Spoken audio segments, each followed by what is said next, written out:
Umaria all India panchayat परिषद के मुख्य महामंत्री एवं बलवंत राय मेहता पंचायती राज फाउंडेशन के न्यासी सचिव शीतला शंकर विजय मिश्र ने बांधवगढ़ के टाइगर हेवल रिजॉर्ट ताला में मध्य प्रदेश राज्य पंचायत परिषद द्वारा अमर शहीद बलवंत राय मेहता, संस्थापक अध्यक्ष ऑल इंडिया पंचायत परिषद, प्रथम मुख्यमंत्री गुजरात एवं स्वतंत्रता संग्राम सेनानी के 127वें जन्म दिवस समारोह के अवसर पर आयोजित कार्यक्रम में त्रिस्तरीय पंचायती राज संस्थाओं के निर्वाचित प्रतिनिधियों, जनप्रतिनिधियों एवं कार्यकर्ताओं को संबोधित करते हुए कहा गया कि देश के अधिकांश राज्यों में विकास कार्यक्रम अभी भी नौकरशाही के चंगुल से बाहर नहीं निकल पाया है। सभी स्तरों पर अंतिम निर्णय सरकारी कर्मचारियों एवं अधिकारियों की इच्छा से ही हो रहा है। पंचायती राज के माध्यम से इन्हें संचालित होना है, परंतु प्रकारांतर से पंचायतों पर भी नौकरशाही का प्रभुत्व स्थापित है। पंचायती राज अधिनियम में ऐसी धाराएं हैं जो पंचायती राज संस्थाओं और उनके पदाधिकारियों एवं सदस्यों पर पूर्ण नियंत्रण रखती है।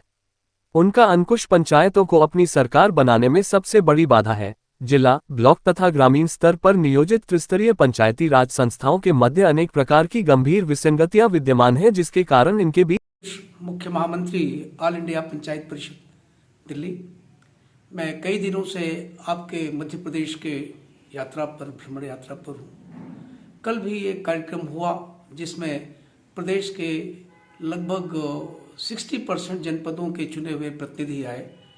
उसमें जिला परिषद सदस्य भी थे, नगर पंचायत के भी लोग थे, सरपंच साहबान थे।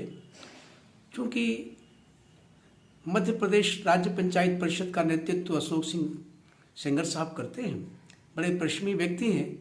और विगत वर्षों में हमने जितना कुछ कार्यक्रम किया था संभाग वाइज, उसकी क्या परिणति हुई वह जानना चाहते थे। कार्यक्रम बड़ा सफल था। कल हमारे संस्थापक अध्यक्ष अमर शहीद बलवंत राय मेहता जी का जन्मदिन भी था।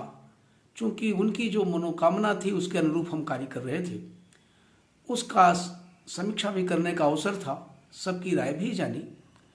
और बिहार सरकार ने हमें बहुत सहयोग भी किया था कालांतर में। खासकर अशोक सिंह जी के नेतृत्व में सेंगर साहब के प्रयास का परिणाम था कि जमहूरी मैदान भोपाल में बहुत बड़ा कार्यक्रम हुआ और माननीय मुख्यमंत्री जी ने वहाँ अनेकों घोषणाएं की। लेकिन बड़ा दुखद है कि वो घोषणाएं अभी कार्यरत नहीं हो पाई, क्रियान्वित नहीं हो पाई। उन्होंने कहा था कि हम सरपंच को 50,000 रुपये की सुरक्षा निधि देंगे, वो इसके लिए कार्य करेंगे। तो चूँकि पंचायतों में प्रशासनिक दक्षता भी है, हमारे अनेक सरपंच 20 साल से हैं, उनके पास अनुभव भी है। सरकार निरर्थक कार्य तो सौंप देती है हमारी पंचायतों को, लेकिन जो 73वें संविधान संशोधन के तहत हमें अधिकार मिले थे वह फंक्शनरीज नहीं देना चाहते। और उन लोगों का उद्देश्य केवल बन गया है कि नौकरशाही हर प्रोग्राम तय कर देती है और वो चाहती है कि सरपंच साहबान उसको क्रियान्वित करें। और यह बड़ा निंदनीय है, नौकरशाही के जबड़े में फंसा हुआ है।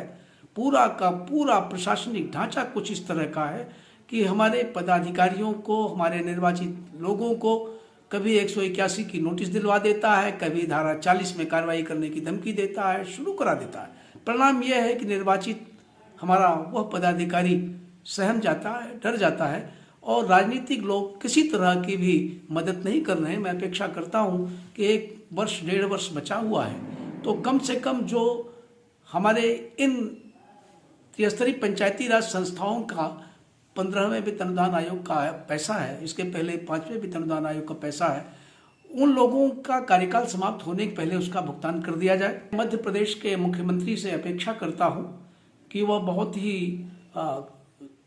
कर्मठ व्यक्ति हैं और पंचायत मंत्री जी आदरणीय पटेल जी का तो पंचायतों से संबंध रहा है।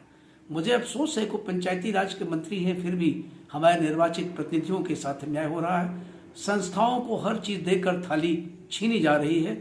इन्हीं सब कार्यों की समीक्षा चल रही है। सेंगर, मध्य प्रदेश राज्य पंचायत परिषद प्रदेश अध्यक्ष।